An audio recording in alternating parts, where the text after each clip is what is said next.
Welcome to Rise from Switzerland, where I recently had my first indoor dining experience in over 1 year. I am Professor Demian Hodari of EHL Lausanne.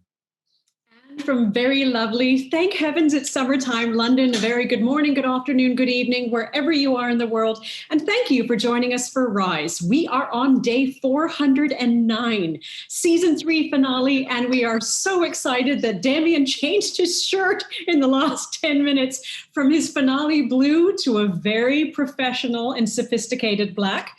Demian, we thought this was going to be 100 days that we ran this project, and 409 days later, I know I'm very bad at math, but clearly we have a lot more of Rise to come and many more seasons to go.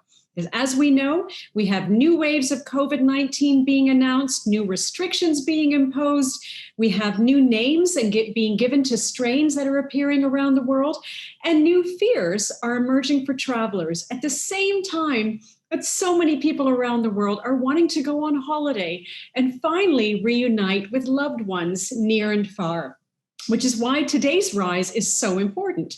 Because as always, Rise is making sure that we are keeping on top of things, making sure that you have what you need to know as our viewers, as we are committed to you. As always, please do send us any questions you might have for today's program. But Demian, tell us what's going on today. Well, today we've got Dan Richards with us, and given the concerns so many of us have about traveling internationally, as you said, the desire to do it, but the reservations about doing it, about the concerns about protocols and changing government policies, there's nobody better to help us understand the complexity of this situation in the world, someone who's got their feet on the ground and their nose to the ground, understanding what's happening across the world and the impact that that's having on travelers, NGOs, governments, and industry. So we'll be looking a little bit more detail about the implications on travel internationally this summer. But before that, and as always, we like to talk to our guests. And we hope you'll answer this first poll question and indulge us with a little bit about your feedback about Rise and what you would like to see in season 4. And thus, our question is, which of these ideas would you most like to see on Rise season 4? Please choose up to 2.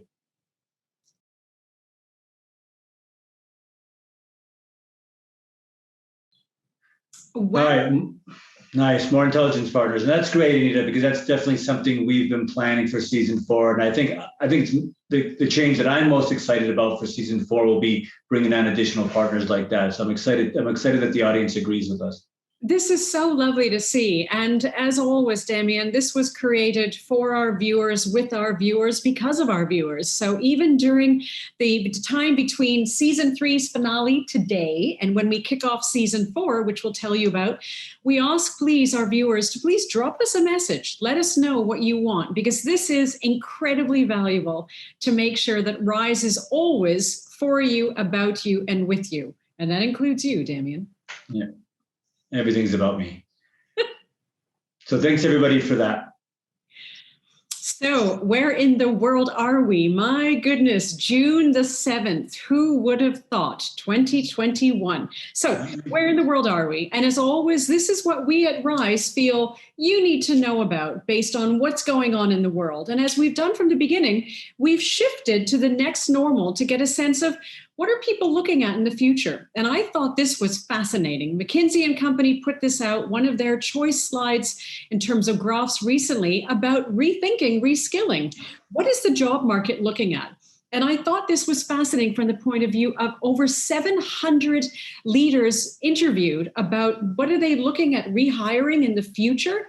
Interestingly, it's the soft skills. It's people's agility to be able to respond to changes that are happening on an ongoing basis and their awareness to the need to be able to keep connected to others. I thought this was fascinating because it's not just about all the digital skills required now that we're all living in our virtual worlds, but the interpersonal skills and the empathy. Look at how that's grown from 2019 in terms of the importance in the future of work. You know, we debated this a few episodes ago. We debated this soft skill versus hard skill, and I think it doesn't really matter who won, but it was soft skills that the audience agreed with as being more important for graduating students from hospitality and travel and tourism schools, that was more important than the hard skills. And again, it doesn't matter who won that debate, Anita. Is that the one your family didn't show up and vote enough for you? But it's true. And I think this is where recognizing the fact that these are abnormal times creating a next normal in terms of the world of work. So I thought this was fascinating. My second one, and this is again, another one of those, let's keep real. It's really ultimately calling out that honesty is about bravery. And I thought this was fascinating. We've talked about this a lot in the last few months. And Demian, at the beginning of Rise, you were very allergic to the idea of Rise getting too emotional, but you've warmed up, the softie in you has come out, because we've recognized this has been a long-going crisis. And I thought this was fascinating in terms of the response to a survey being done around in the job, how many people are actually saying, I'm burnt out? I thought this was fascinating from the point of view of, A, the number is very high, but more importantly, these are the ones that are admitting it. There's a whole lot of people out there who are feeling enormous strain and enormous pain, but don't want to admit it because the fear for their jobs themselves. But clearly, this is a global phenomenon that we all need to be conscious of and feel safe in saying, Demian, I'm having a really hard day. I need you to take over. I'm having a hard year, so if you could take over my year for me, that would be great. No, I think that's really interesting, and I also would like to see actually how does that compare with previous years? Was it 20% before, right? And is this related to this idea that we keep exploring of people missing being with their colleagues and the fun part of work, and just working from home has got to be contributing to it. Look, I got something absolutely quite different, which is about travel booking patterns. And at pre-pandemic, we were seeing about 50% of all bookings, airlines and hotels, being done through the OTAs, and 50% being done through other meetings, primarily directly with the hotel.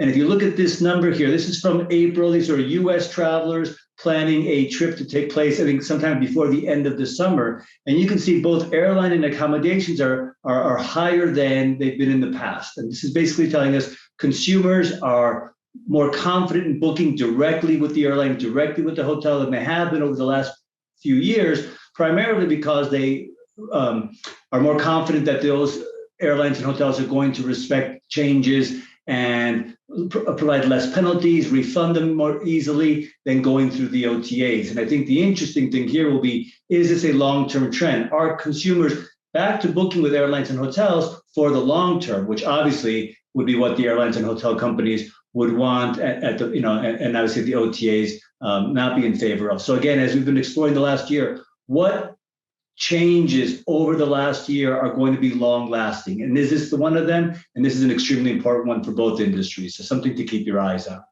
Great one.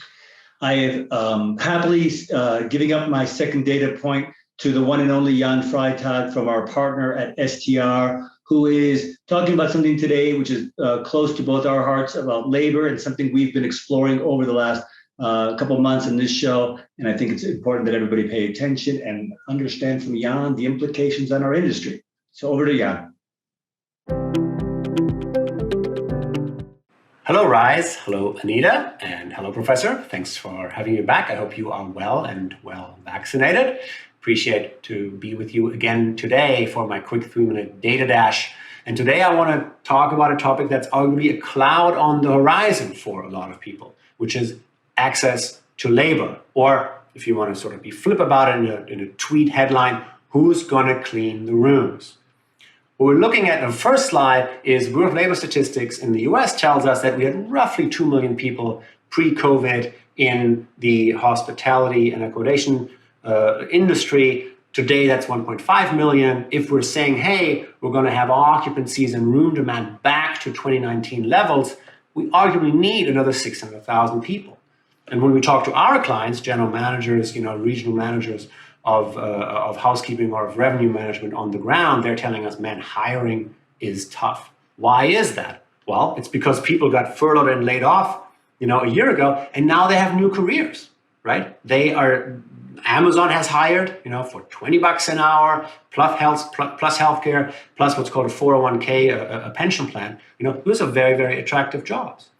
The other problem is that weekends in the US have seen very, very high occupancies, around 70%, but weekdays, Tuesday, Wednesday, have seen only a 50% occupancy. So you don't need to really staff for the full week. You really only need people, on the weekends. It's sort of hard to guarantee hours. So those are all forces that sort of push the people who used to be in the hotel space, maybe not that interested in the hotel space anymore. And what does that mean then? Well, it means on slide 2 that wages are going up. According to the Bureau of Labor Statistics, they're telling us that wages are up between January and April, roughly 8% or so, and we're now well over $15. We're talking to our friends from Hotel Effectiveness, and they gave us this data set. This is a slightly different sample size than the BLS data, but the point here is basically the same, right? If you're looking at the growth rate for just one job, room attendant, across the chain scales, what you're seeing is, oh wow, wages are up, hourly wages are up between 6 and 7%. And so the question is then, is this a labor issue? Is this a wage issue? Is this a larger hospitality issue? How can we attract more people into our industry to do these line level jobs? And I'm very curious to hear, A, what you're thinking, but also what is your audience seeing around the world, in Europe, in Latin South America, and in Asia? So until next time, thank you very much. Talk to you soon.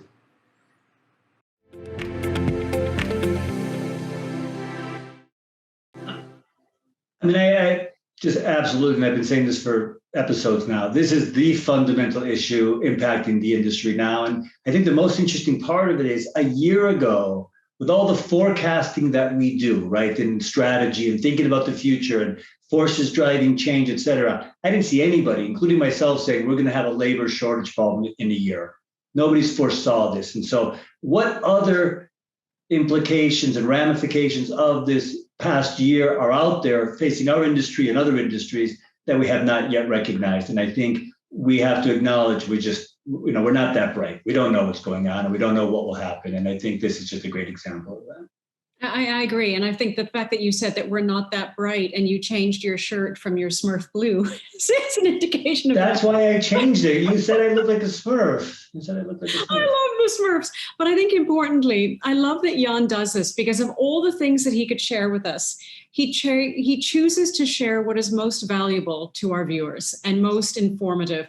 And I also love that he has created for season 4 his little brand of entry, and having created the STR Data Dash. So thank you, Jan, for that. And yes, you are a sweetie, and we're very grateful for your participation. So thank you for being with us in season 3, and we can't wait to have you for season 4. So headlines, over to you, sir. Yeah, 2 real quick ones. Is business travel dead? Airbnb and Marriott CEOs see these 3 trends. Look, the 3 trends are nothing special. Flexibility, blending of leisure and business travel, and uncertainty about when business travel will rebound.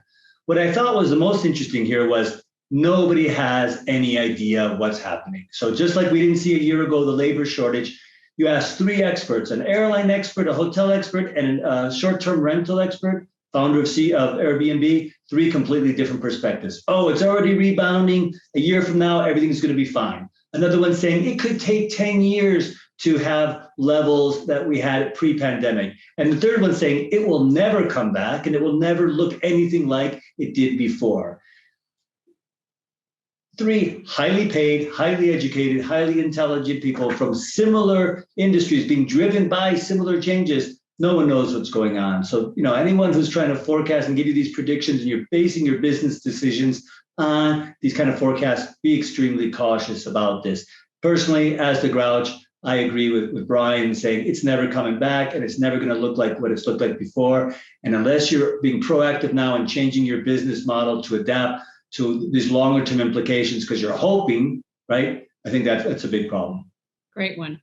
Second choice, air travel hits a pandemic peak, but more passengers are resisting mask mandates.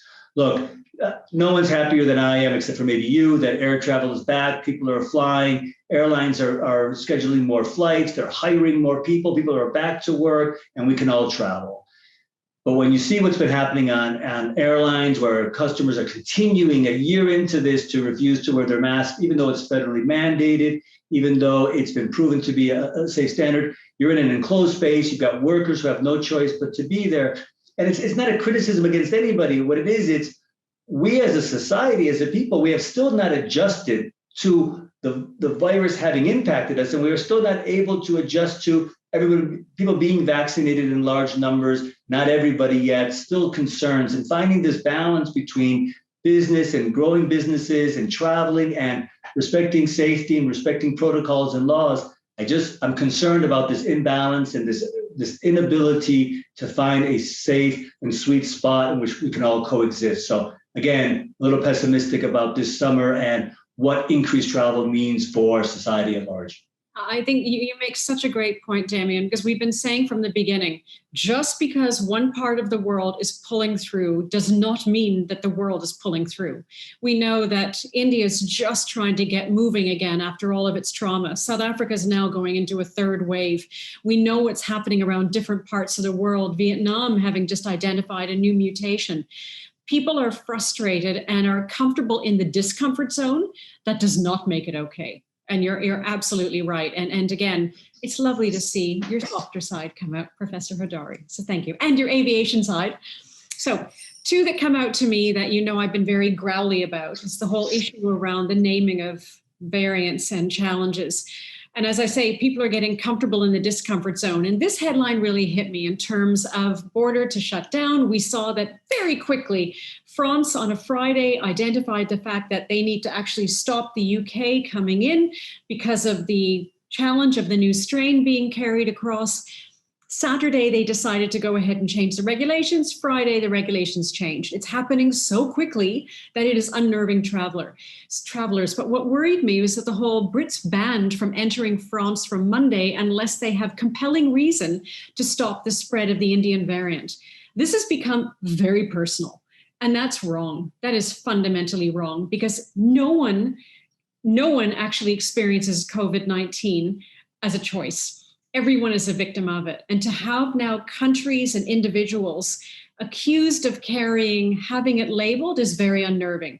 The good news on this is that the WHO, having said it back in February last year, has now taken to Greek names. So originally the B1.617.1 variant, which was the Indian variant, is now the Delta variant. So we can stop the flagging of countries itself. But sadly, this is becoming very personal, which links to my headline number 2. And this really disturbed me about the fact that there's concern about the Tokyo Games taking place because it could create an Olympic variant. Now variants are being given not just country names, but event names. And as a result, it's almost taking away the seriousness of what we're talking about. We're talking about a global healthcare challenge that has created an economic and travel and tourism challenge. But this is everywhere. And if we start getting busily creative, blaming and naming, we're missing the whole point of collectively solving. So I thought this was very saddeningly interesting. But then it takes me to my choice of video, which I thought was interesting from the point of view of the connection between vaccines and reopening lives, livelihoods, and liberties. And I thought this was fascinating how the private sector is now getting busy trying to make sure that people get the jabs. Please.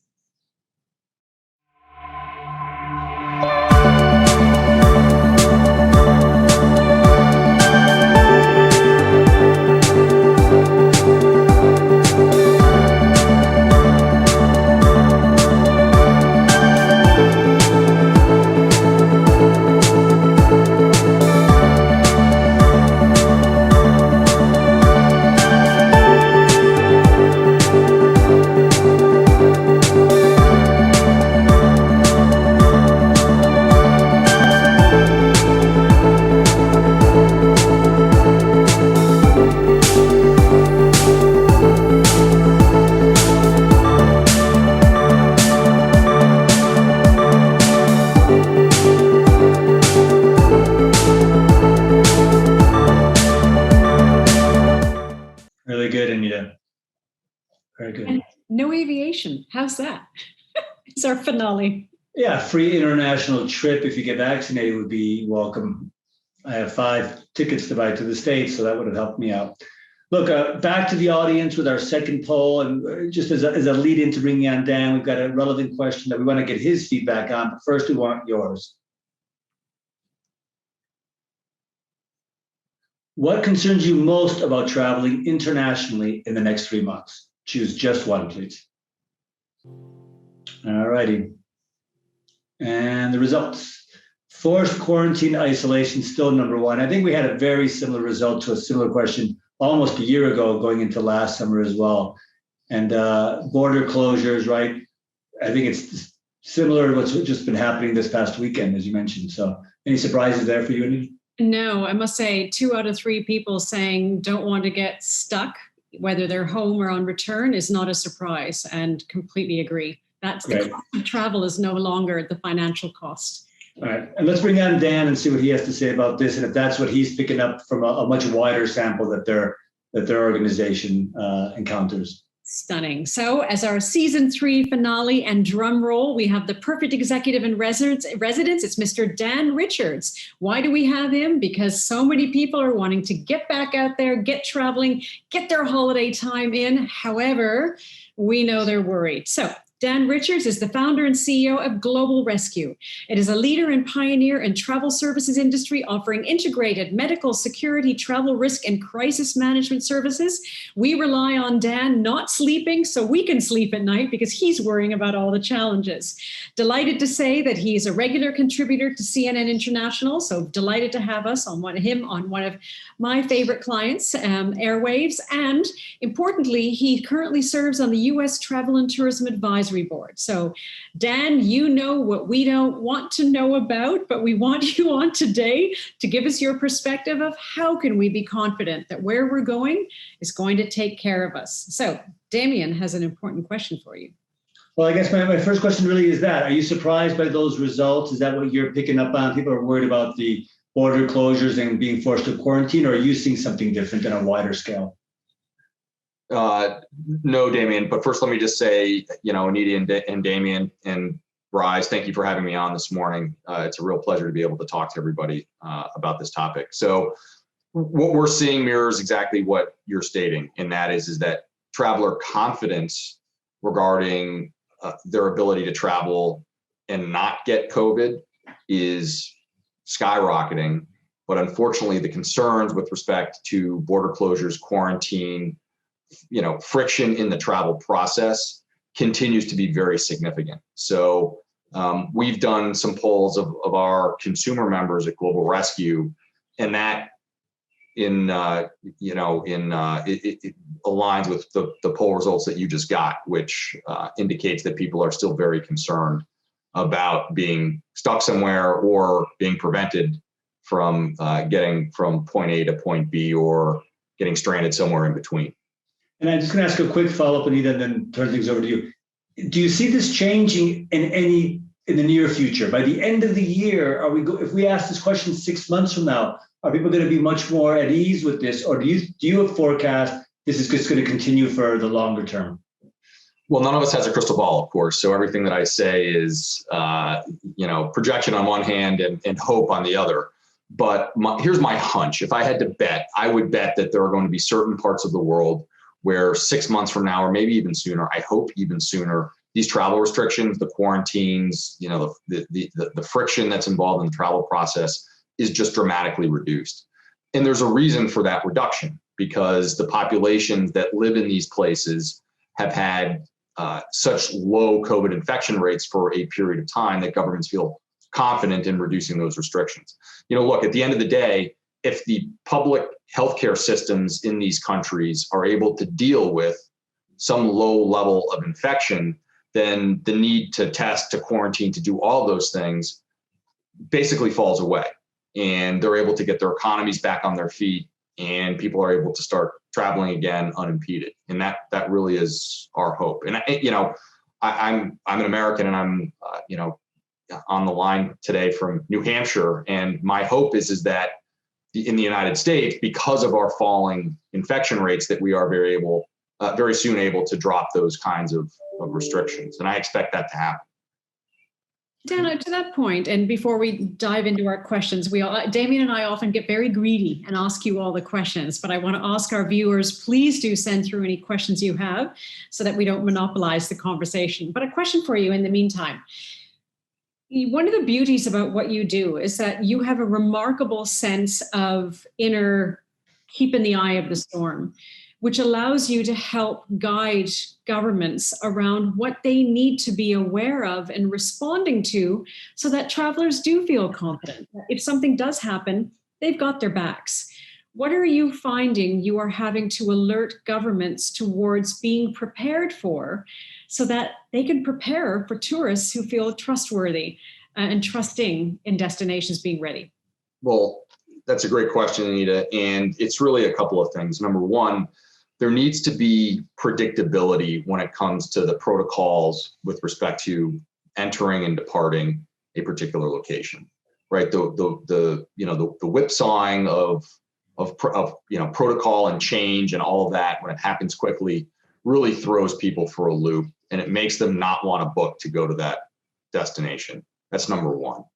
Number two, governments need to be able to provide essential services to travelers if and when they need them. So, whether it's COVID or a motor vehicle accident or a cardiac case or some other kind of incident, the places that are well prepared and that can demonstrate that preparedness and have a tourist or traveler centric posture are going to be able to convince people that this is a good place for them to come as individuals, and especially for those who are traveling with families.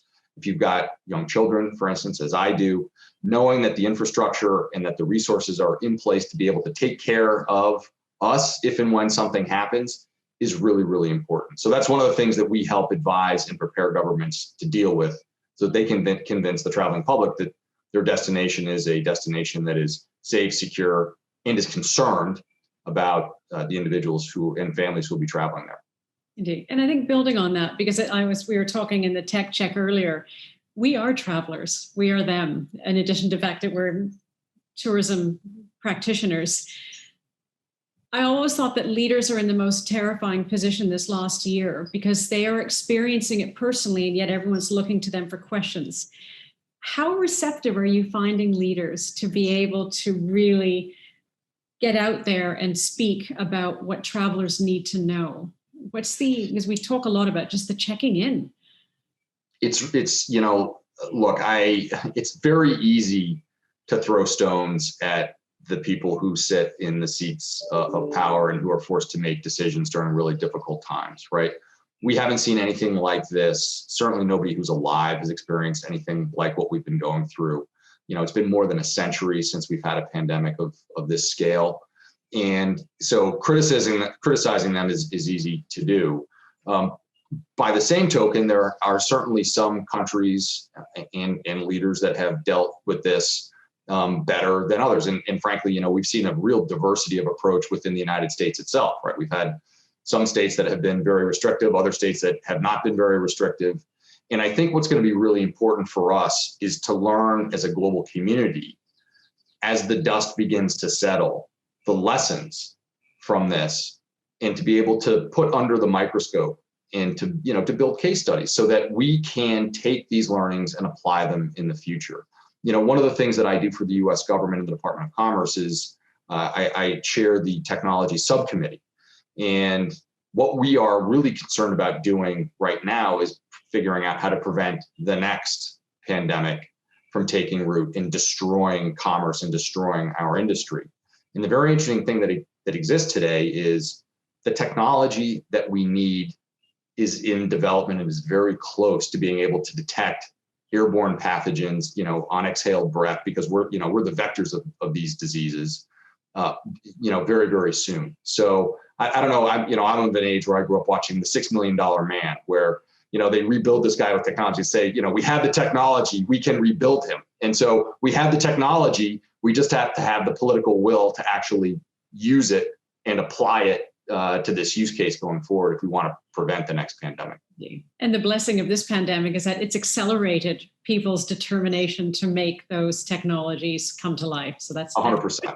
Yeah, 100%. One of the interesting technologies that is being adapted for this particular use case actually is out of the automotive industry. So we all, drive car. Well, maybe not all of us drive cars now that are, gasoline combustion engines, but the catalytic converters that sit in the tailpipes and exhaust systems analyze the gases coming out. Well, analyzing exhaust gases is not so different than analyzing human exhaled breath. And so that's just one example of modifications that are being made to existing technology to apply it to, future use cases to prevent the next pandemic. Demian, you've got a thought bubble over your head. Well, I was going to make a joke about analyzing my breath, but I decided not to do that. But Dan, what I'm really curious about is, have you identified what's preventing the governments from being able to provide this reassurance? Is it the unpredictable nature of the virus? Is it other countries? So right now, Portugal, UK travelers in Portugal having to get home quickly. It's not really Portugal doing this, it's the UK, but now everybody's looking at Portugal in a certain way. Did they do something wrong? Is the UK overreacting? I'm not trying to get you to be political as much as what have we learned what have you primarily learned, the key pieces of advice that really companies and countries can apply? Is there something that we can pick up on from all this? Well, we're delving a little bit into the realm of the political, and I'm, as an organization, we're not a political organization. Sure. So I just want to preface my comments there. But, look, I think we need to make sure that the cure itself is not worse than the disease. And we're rapidly entering a phase in certain parts of the world where the continued cure actually is worse than the disease. And when I say the impact that I'm referring to is economic impact. So, there's unevenness in the distribution of the vaccines around the world, of course. But here's one good thing about that, and that is that in the United States and in Europe, for instance, where we have the bulk of the world's wealth and economic power, once we can start traveling again, we can start spreading that wealth to other countries who are very, very dependent on us going to those places. Not only, can we help push vaccine to those locations, but we can also restart our travel, restart our commerce with those countries and help them get out of the economic crisis that they're in. And, a few examples of governments that we're working with, heavily dependent on travel and tourism, their economies have been absolutely crushed by this. So the sooner they can start welcoming American and European travelers again, the sooner they can get back on their feet. And so I think that's a really important thing to remember. But Demian, to your point, what's going on with some of these governments? Why are they making the decisions that they're making? And look, it's tough to crawl inside their heads, but people are trying different things in different places to try and deal with the circumstances on the ground in those places. And it's not just actually the countries themselves. It's the countries around them that they're observing and trying to figure out, well, how do I prevent what's happening over there from happening over here? And so sometimes it looks a little bit disjointed. I mentioned earlier, the United States, we still have a negative test requirement for Americans who are coming back to the United States.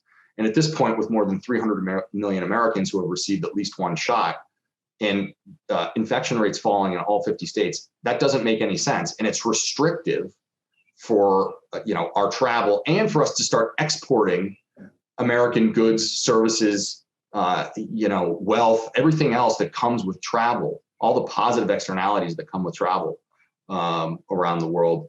It's hampering that. And so we're not just hurting, the American and U.S. economy, we're hurting the economies of many, many countries around the world. And so we need to be cognizant of that. And, my message to the U.S. government has been and will be, it's time to reduce or remove those kinds of restrictions and allow our people to start traveling again, because we're in the enviable position of having the majority of our folks either vaccinated or previously infected with the disease. So the time has come, at least in America, to do that.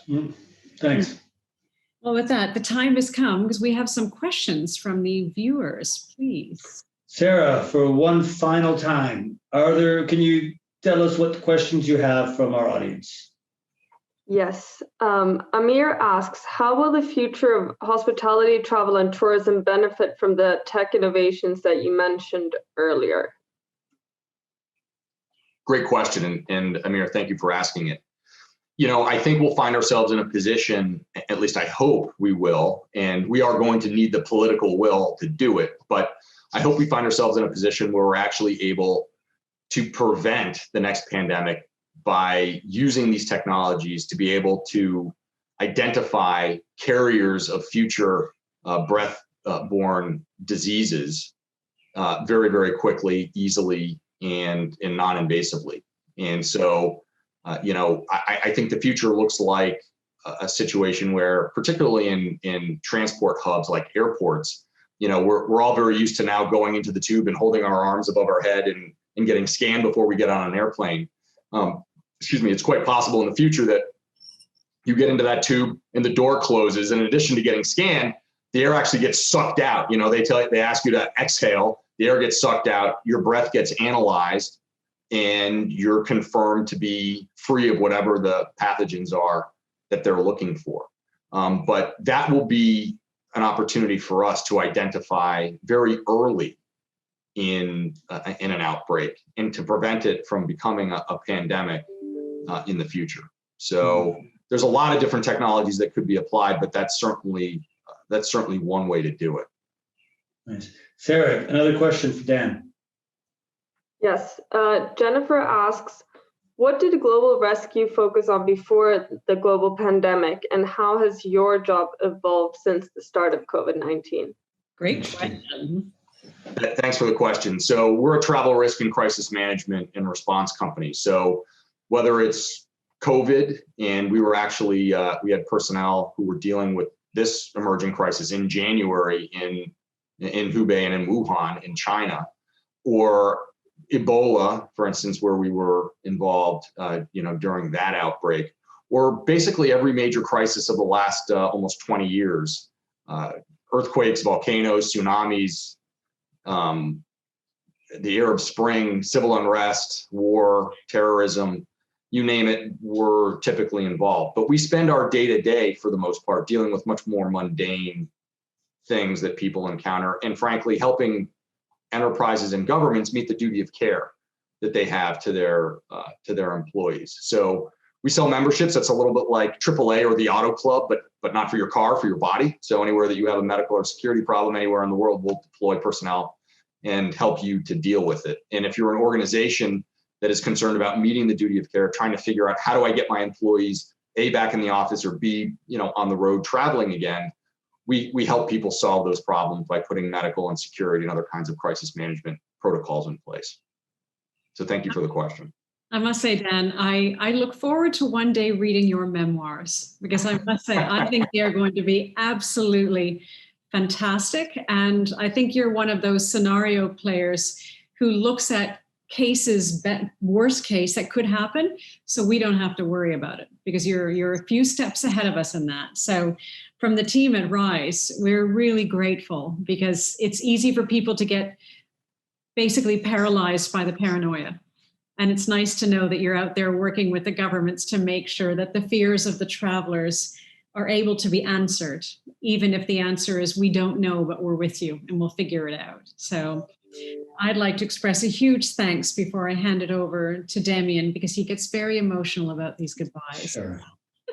No, Dan, I would say thanks as well. And I think it's interesting to think about the fact that countries that can manage this reassurance better are going to have a competitive advantage over other ones that can figure it out quicker, stick to it, and get that PR and get that message across. So I think that's a really great takeaway for everybody. So thanks again. Early morning for you. Appreciate you taking the time to spend with us. Thank you so much, everybody. Really appreciated being on the show this morning. Thanks so much, Dan. Take care of yourself. Bye, Dan. Bye-bye. So being the last episode for this season, we thought we'd do a quick inbox. And I'm curious, Sarah, are there any questions that have come through that we need to answer? Actually, we don't have any questions, but we do have a special message for Sarah. Uh-oh.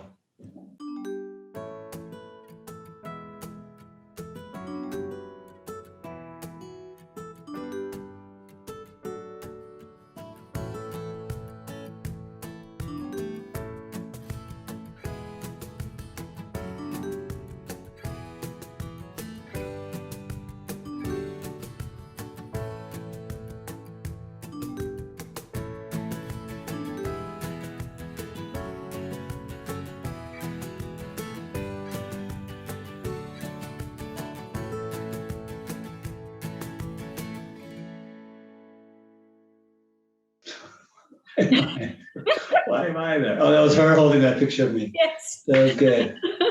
Sarah's probably either crying, blushing, or about to kill us. One of those three. Indeed. And in terms of crying and blushing and wanting to kill us, Sarah, we will miss you dearly. And a special farewell to Joanne, one of our dear Wizards of Oz, who's been in charge of guest relations. And we can now cut back on the Rise hairdressing bills as we make our hair go gray when we lose our guests themselves. So Joanne, from all of us at Rise, huge loving thanks to you. And a drum roll for the aged one. A very happy birthday. I thought you forgot. Yeah. We can't miss the opportunity to wish you a very, very happy birthday. Thank you. But with that, get ready, sir. Uh-oh. Grace? What are we debating today, Grace? Thank you, Demian. Today we are debating, have we learned anything? Will the industry change its approach to labour? Anita, off you go. Okay, I'm going to take the position of absolutely yes, because as we all know, COVID-19 has revealed the importance of not just physical health, but mental health. We've had our executives and residents telling us through the year the importance that this matters. And importantly, we know that employers, especially in hospitality, recognize this is a critical area in terms of not just attracting talent, but retaining it. We've seen from Atna International, 4,000 office workers were interviewed, 1,000 businesses from 4 markets. 63% of business leaders say that they now feel more responsible for employee health and well-being. 93% agree that it is absolutely critical, and 41% of employees are saying how their companies actually take care of them is going to be a deal breaker going forward. And so, in RISE fashion, I thought I'd put this into an acronym for the next normal. So RISE, what is it going to take from companies to make this happen? The R is for respect, understanding the impact of social disconnect, especially in hospitality, and making sure that we keep close as internal teams and external. Companies investing, the I, and so give me that look, the I in RISE, making sure we put money aside to make sure that we have training around social issues, keeping an eye on people, and we're creating reward programs for those who are helping out others. S for security and structures, making sure that we have systems in place with HR to be able to support people.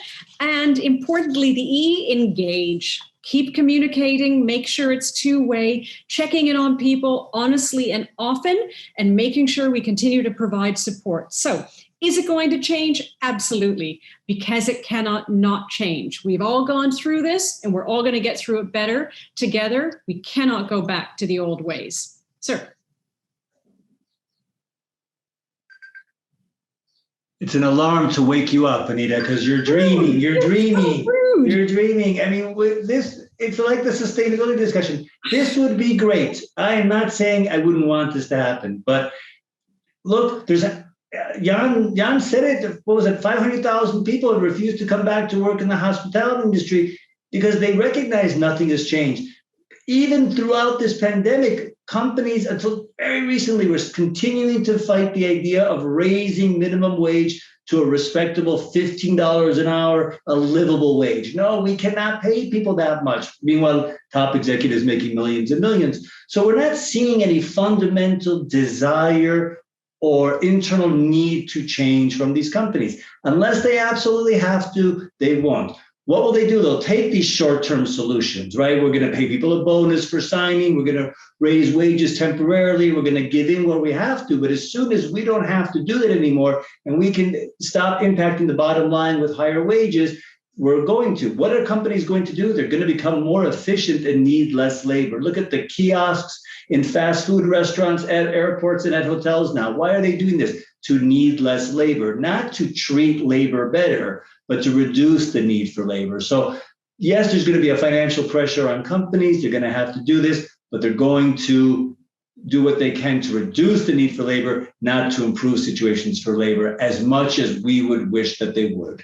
And this is exactly why Sarah is leaving working with you and has applied for a job at AM&A. Great. I'm more efficient. I can work, I don't know. I'll retire.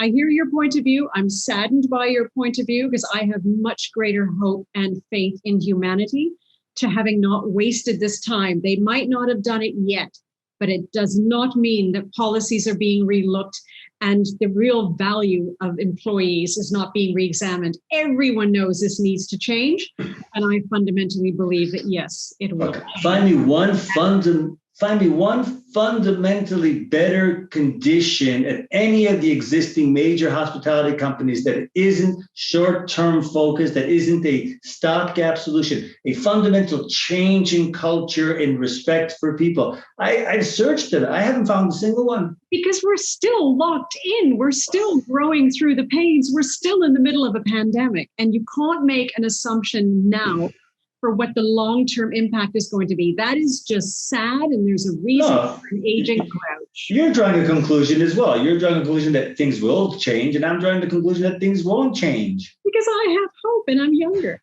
And I'm a realist. All right, Grace, I think we're done.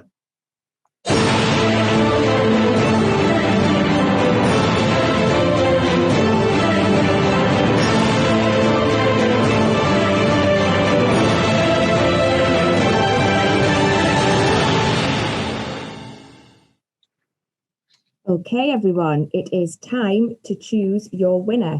Do you agree with Anita that there's an importance of mental health as well as physical health? It's a critical area in retaining talent. It might not have happened now, but it doesn't mean that it won't happen. It cannot not change. Or do you agree with Demian? They're all stopgap solutions. They'll only do something for the short term. Companies are becoming more efficient, so they need less labour.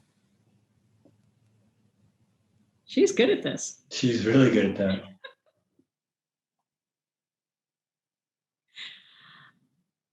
And wow, look at that sadness. It's easy, you know. As I've said many times, I hope you're right. I would do anything I could to make sure you're right. I don't believe you are, but I wish you were right. I think we need to come back to this in season 4 and actually check and see that hopefully, please God, the industry has made a shift. I am prepared to stand on the defeated side on this one, but I'm hopeful. I really am. So why are we talking season 4? Because there is a season 4, and we are so excited to share this with everyone. Again, who knew 100 days, we thought 409 days on, we are now into season 4. We have more new interest, more new excitement, more new guests, more great execs and residents, more partners, and more reasons to check out Demian's Shades of Blue. Season 4, have a look.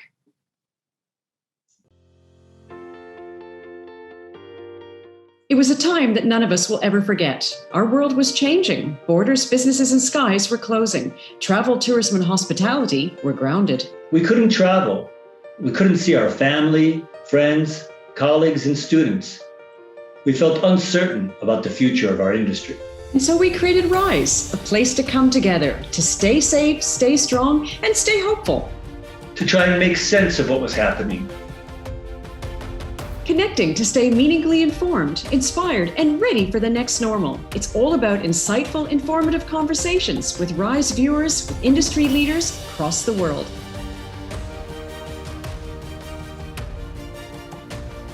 I think this pandemic has given us a wake-up call.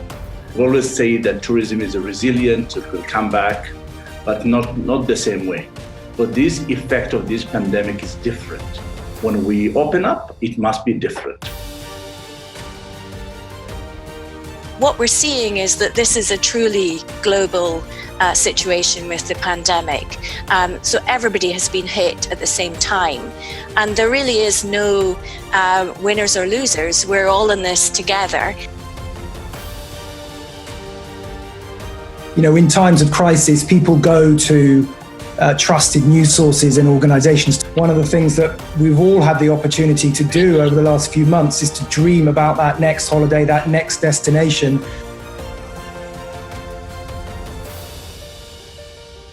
What we are more confronted with is the subject of your webinar, is how are you going to rise above this challenge and get moving again?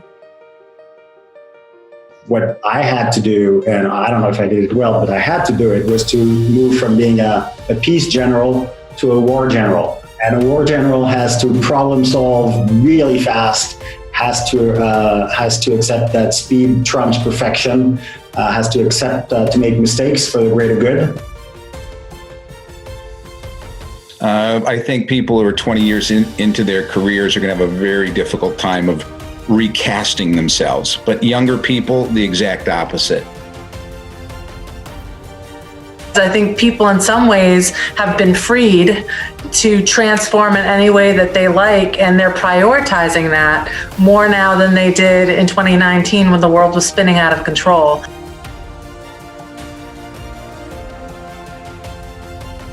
Do you think this is a moment to renew partnerships and to stress the value proposition of cruising, particularly to places that can't be reached by airlift? Yeah, the one thing we've learned during this crisis is not to make any big decisions and build greater flexibility into how we are going to do business moving forward. We need to make sure that we provide confidence, that we provide a positive view on how life continues. Life has to continue.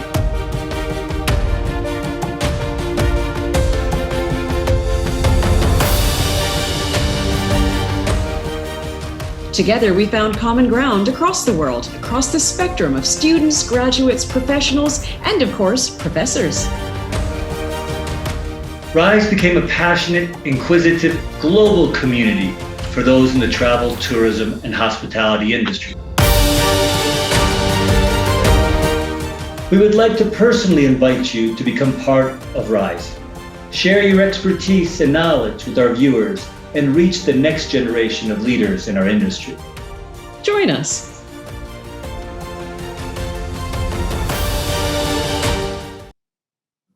That is just so cool. And it's incredible when you see the lineup of guests that we've had and the richness of their contribution. Very, very cool.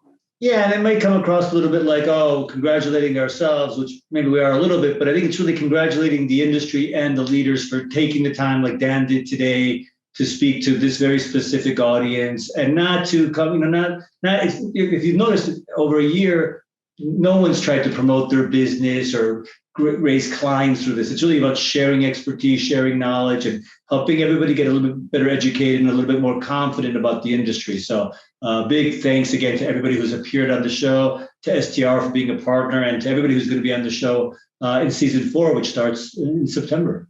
And it is incredibly exciting, Demi, when we think of all that we've been doing in the pre-production for season 4, the incredible executives and residents, the great topics, going more international, going beyond travel and tourism in its purest form, and going beyond where we started and looking at the next normal is going to be evolving. And we all need to just keep the conversation going so that we have the best information to make the best decisions we can in the time. So as you say, incredible thanks to all of our viewers who have been with us from the beginning all the way through the seasons to watch Demian's plant grow and his 50 shades of blue as he's created that in the last year. Please, between now and September 21st, we ask everyone to keep with us. Any of the past episodes you want to watch, rise-weekly.com is the website. Everything is there.